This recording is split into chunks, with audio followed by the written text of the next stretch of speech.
जय हिंद दोस्तों, आप सभी का स्वागत है। और आज हम इस वीडियो में बात करेंगे एप्लीकेशन ऑफ इंटीग्रल्स पे, और उसमें भी हम बात करेंगे पैराबोला के ऊपर। किस पे बात करेंगे? पैराबोला यानी परवलय के ऊपर। और एक शॉर्ट ट्रिक भी हम इसमें साथ साथ सीखेंगे।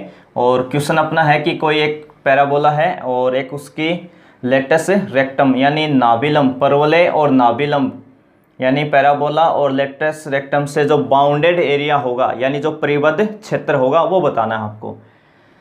तो जब भी पैराबोला का क्वेश्चंस हो, पैराबोला का क्या हो? क्वेश्चंस हो, और उसमें नाभिलंब यानी लेटस रेक्टम शब्द का अगर यूज करता है तो आपको पैराबोला की क्या निकालनी पड़ेगी? फोकस निकालनी पड़ेगी, यानी नाभि निकालनी पड़ेगी। बाकी हमें कहीं भी पैराबोला में फोकस की जरूरत नहीं पड़ती है, परंतु इस नाभिलंब का अगर शब्द का यूज करता है तो आपको क्या निकालनी पड़ेगी? नाभि।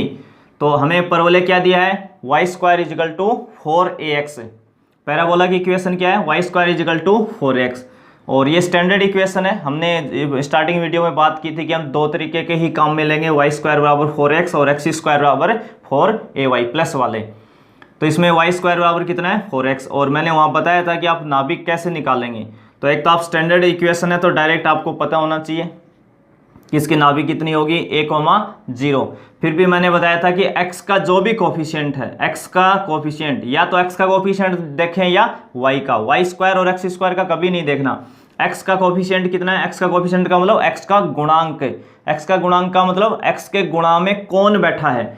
तो यहाँ x के गुणा में कौन बैठा है? 4a है। तो जो भी x के गुणा में होगा उसमें आपको 4 का डिवाइड लगाना है। कितने का डिवाइड लगाना है? 4 का। तो यहाँ x के गुणा में कौन है? 4a। और जैसे आप 4a में आप 4 का डिवाइड लगाएंगे तो कितना आ जाएगा आपके पास? a। तो यानी इसकी जो नाभि आएगी, पैराबोला की जो नाभि आएगी यानी जो फोकस आएगी वो कितनी होगी? a, 0। अब कई सोचते हैं कि सर ये कैसे पता चलेगा कि a, 0 है या 0, a है। तो मैंने वहाँ भी बताया था कि अगर y² का टर्म है, इक्वेशन में किसका टर्म है? y² का।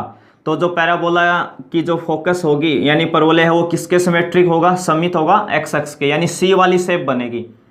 x अक्ष के सिमेट्रिक होगा तो नाभि भी कहाँ होगी? फोकस कहाँ होगी? x अक्ष पे। और फोकस x अक्ष पे, इसका मतलब उसका y कोऑर्डिनेट क्या होने वाला है? 0 होने वाला है। तो इसका हम एक बार डायग्राम बना लेते हैं पहले।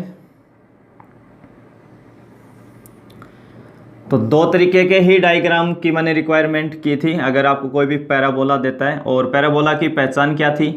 मैंने पहचान भी बताई थी कि देखते ही आप बता सकते हैं, x की घात 2 y की 1 या y की 2 x की 1, 2 1 का कॉम्बिनेशन होगा। जैसे यहाँ y की 2 x की 1 मतलब पैराबोला है।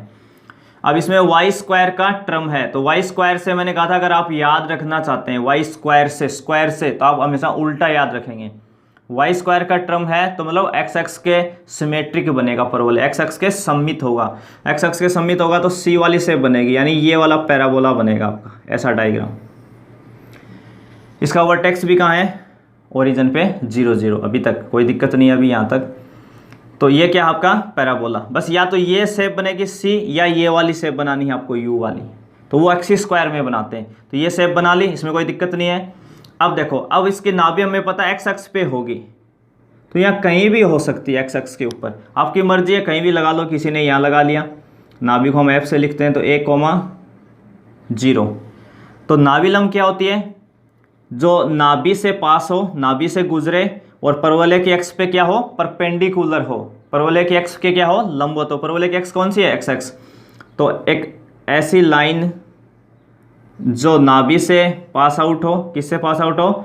नाभि से पास आउट हो, यानी नाभि से गुजरे, और परवलय के अक्ष के क्या हो? परपेंडिकुलर। देखो ये 90 डिग्री का एंगल बनाएगी, वो नाभिलंब यानी लेटस रेक्टम। तो ये लाइन क्या आपकी? लेटस रेक्टम। तो अगला कह रहा है कि पैराबोला और लेटस रेक्टम, इन दोनों से जो बाउंडेड एरिया होगा, इन दोनों से जो परिबद्ध एरिया होगा वो हमें बता दो। तो ये एरिया आपको बताना है। तो यहाँ x बराबर कितना है भाई? a। देखो a, 0, तो ये x बराबर कितना है? a है। तो यहाँ से लेके यहाँ तक हम एरिया निकालेंगे तो इसका जो एरिया आएगा, टोटल एरिया जो आएगा, एक तो कितने से गुणा करेंगे? 2, क्योंकि हम x के ऊपर का निकालेंगे, नीचे वाला 2 से मल्टीप्लाई में अपने आप आ जाएगा। और लिमिट कितनी होगी? यहाँ से स्टार्ट होगी 0 और कहाँ तक जाएगी? a तक। तो 0 से a तक परवलय का वाई डी एक्स, यानी आप क्या कह सकते हैं इसको, y d x of a parabola. तो देखो परवलय से आपको वैल्यू पुट करनी है 0 to a, परवलय से y, तो ये तो y स्क्वायर बराबर कितना है 4ax है, तो y बराबर कितना आ जाएगा रूट में 4ax dx। अब इसमें देखो 4 रूट से बाहर कितना निकल पाएगा 2, a बाहर पूरा नहीं आएगा तो कितना आएगा रूट a, और अंदर कौन बचा रूट x dx। तो बाहर कितना हो जाएगा 2 × 2 4 रूट a। अब रूट x का कितना होता है इंटीग्रेशन, रूट x का हम क्या कर रहे हैं समाकलन, तो समाकलन में कौन सा फॉर्मूला लगेगा x की पावर n का, और रूट का मतलब x की पावर कितनी होती है हाफ, तो x की पावर n का फॉर्मूला क्या कहता है n+1, यानी घात में हम हमेशा एक बढ़ाते हैं, पावर में एक जोड़ते हैं, तो 1/2 है तो +1 करते हैं, इसमें कितनी हो जाएगी है 3/2, और नीचे भी कितना आएगा 3/2, जिसको हम गुणा में लिख रहे हैं डायरेक्ट 2/3, और x की पावर 3/2, इसकी लिमिट कितनी आ जाएगी 0 से a, तो हो गया टोटल 8 रूट a/3, कितना हो जाएगा 8 रूट a/3 इंटू, यहाँ पहले x की जगह a रखेंगे तो a की पावर 3/2 माइनस 0 रखने पे 0, upper limit minus lower limit, lower तो 0 रखने पे 0 हो जाएगा, तो a की पावर कितनी आई आपके पास 3/2, 3/2 का मतलब होता है 1 + 1/2, तो 1 के अकॉर्डिंग a की पावर 1 यानी है, और 1/2 का मतलब रूट, यानी a × रूट a का मान होता है a की पावर 3/2, ये गुणा होंगे तो हो जाएगा 8, रूट a को रूट a से करोगे तो a, और उस a को a से करोगे तो a²/3 स्क्वायर यूनिट वर्ग इकाई। तो इस पैराबोला का यानी y² = 4x, अगर आपको कोई पैराबोला देता है और उसकी लेटस रेक्टम यानी परवलय और नाभि लंब से जो एरिया पूछता है उसका एरिया कितना होता है 8a²/3, टोटल एरिया कितना है अब इसका 8a²/3,